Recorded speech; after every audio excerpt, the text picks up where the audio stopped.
Never give up, never surrender. This is my 4K Ultra HD review of Galaxy Quest film, a film from year 1999 and directed by Dean Parisot. I had never previously seen this film. Can you imagine that? I remember the time when it came out in 1999.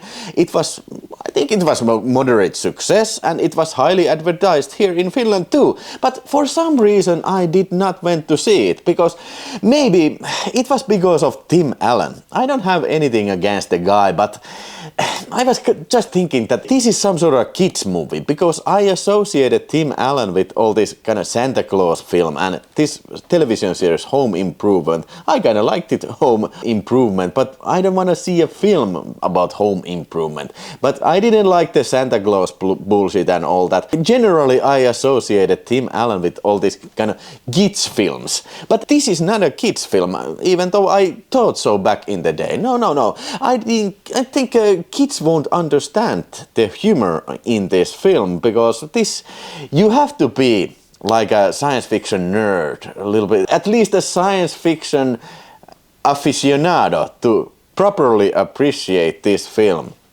So the film opens in this science fiction conference where these famous science fiction actors from this TV series called Galaxy Quest, and people are asking them all kinds of weird questions, and yeah, they are kind of like has-been actors, except for the Tim Allen character Jason Nesmith, who is the guy who played the commander in this series. He's enjoying it, but he learns that his colleagues do not appreciate him enough, and he's ready to I will quit this shit. But then the Termians come in the picture.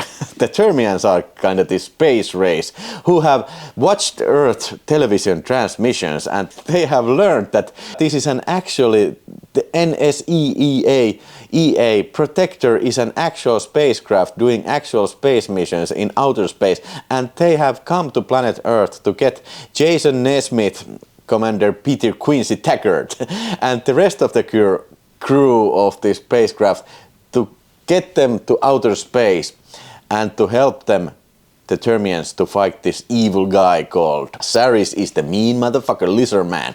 So that is the basis of the story, and that is, to me, sounds very intriguing and very much like a comedy story that has a very huge potential. I think all the jokes land.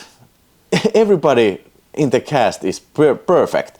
They're all like doing this thing with very straight face. That not necessarily straight face, but I believe that these characters could do things like that in these absurd situations.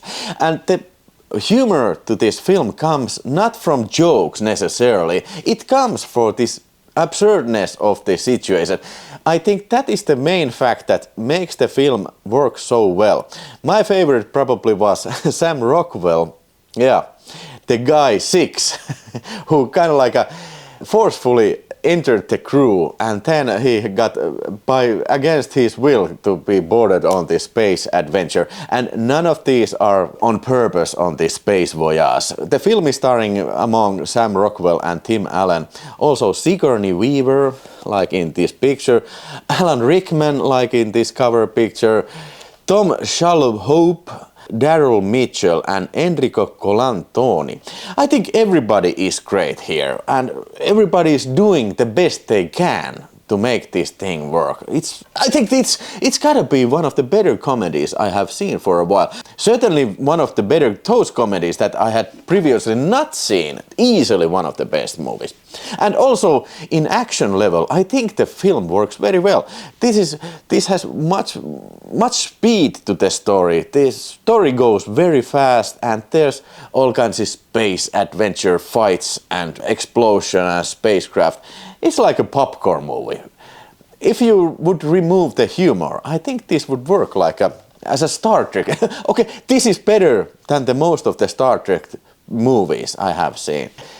The makeup effects are fucking fantastic. Stan Winston did this amazing makeup on this guy called Saris. Yeah, the main bad guy. I don't remember who played him, but you can spot his facial expressions with all this. Under all this heavy makeup, he's made up to be like this green lizard man, and he is very menacing. And also, I really like the Thermians without their human appearance. Like they're very imaginatively created, like these tentacle monsters.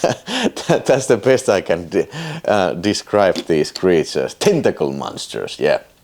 If I had to say something bad about this film, I would have to mention the very old school CGI. I think those look bad even back in the 1999 when the film was made. I mean, there's these blue guys, blue critters or something, who eat their comrade and chase them in the desert scene. They look bad. They look, especially in this 4K presentation, they look like they have been rendered in very small resolution. And also this Rockman. Maybe they were rendering these in a low resolution. Maybe they ran out of time or something. I don't know what happened, but I have seen much better CGI effects done in the more early days of 1990s. So I don't know what happened here, because this was made in the budget of $45 million. So one could imagine that, yeah, they probably had enough budget for decent CGI effects, but overall very, very entertaining action adventure film with lots of great humor and character moments. I think this film makes fun of Star Trek people and Trekkies and sci-fi geeks and all kinds of geeks, but I think it does it with the good intentions and with the big heart. This left me with a very good feeling. Yeah, it made me feel happy. But this 4K, let's talk about that.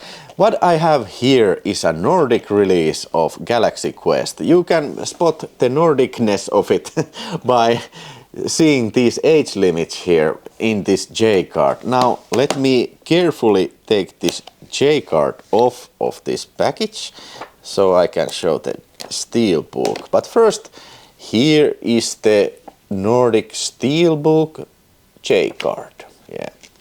Very basic stuff. But here's the Steelbook itself.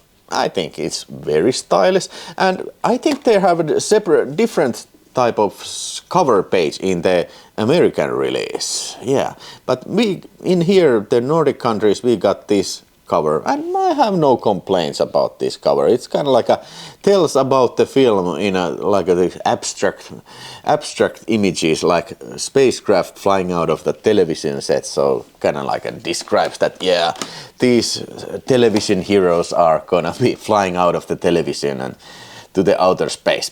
And then let me show the insides of this bed. Oh shit. Oh fuck. Okay. Now why they make so fucking thick? Now I cracked the Blu-ray disc. I fucking cracked the Blu-ray disc. This will never work again. You saw it happen. It was not my fault. I was taking it out very carefully. Fuck this fucking bullshit.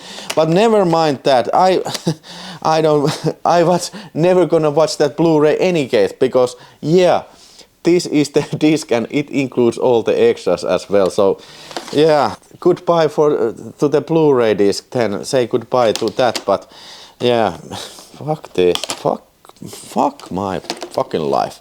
Okay, the insides of this case. We have the notorious blue goblins in the inside of this case, and yeah, the worst CGI effect of this film. Yeah. But nothing too special. It's an okay steelbook cover. Might have a little tight, these holders, so be careful. But for the disc itself, it is in Dolby Vision and Dolby Atmos, and mind I tell you that it looks fantastic. It looked very good, very colorful and bright.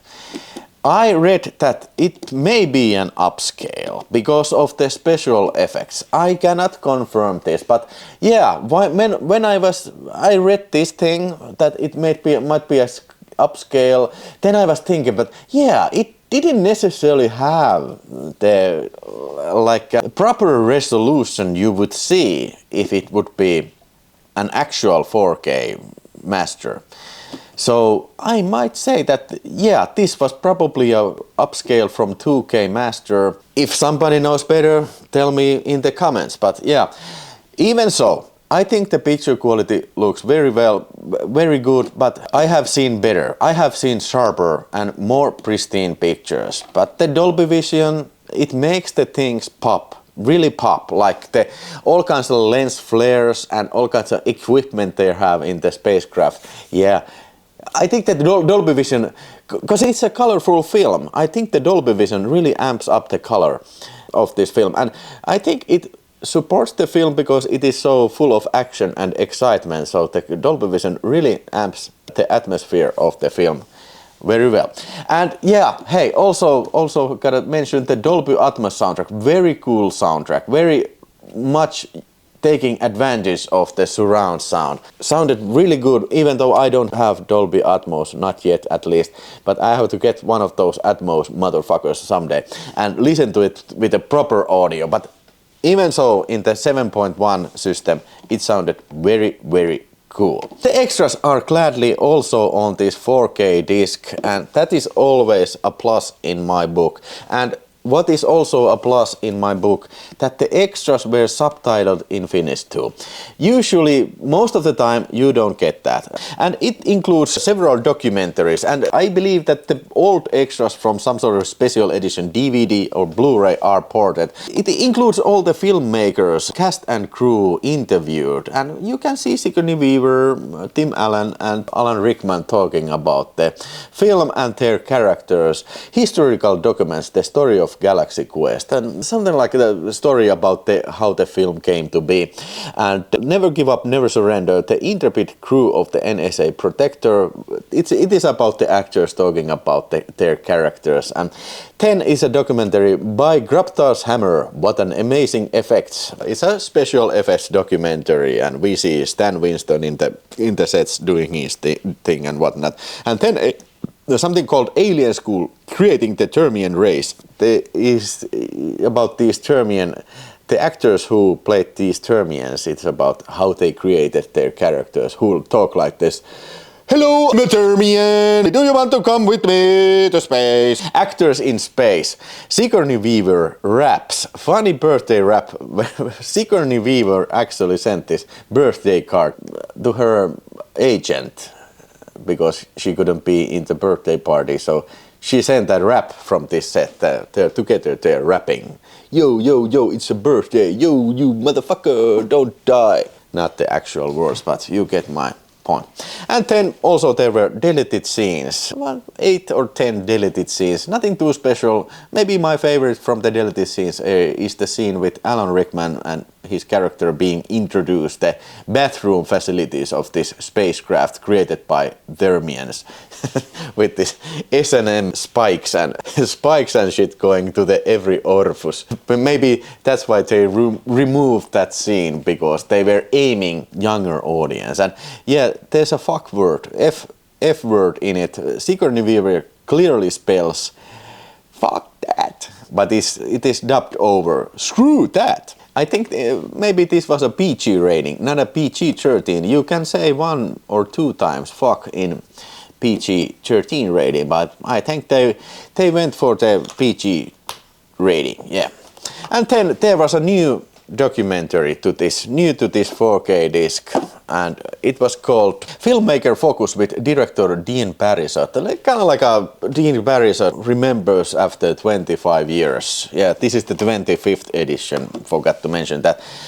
Remembers the film in retrospect, how he got involved with the project. Pretty much the same thing that was on the previous documents, but yeah, it was nice to see what happened 25 years after. Overall, a very good package, very good film, and I have no complaints except for these couple of crummy CGI effects, and maybe if it's really an actual upscale. Go get this and watch it and tell me in the comments what did you think of it, and hey, hit that like button and subscribe the channel, it really helps me out. Thanks for watching and catch you in the next review video.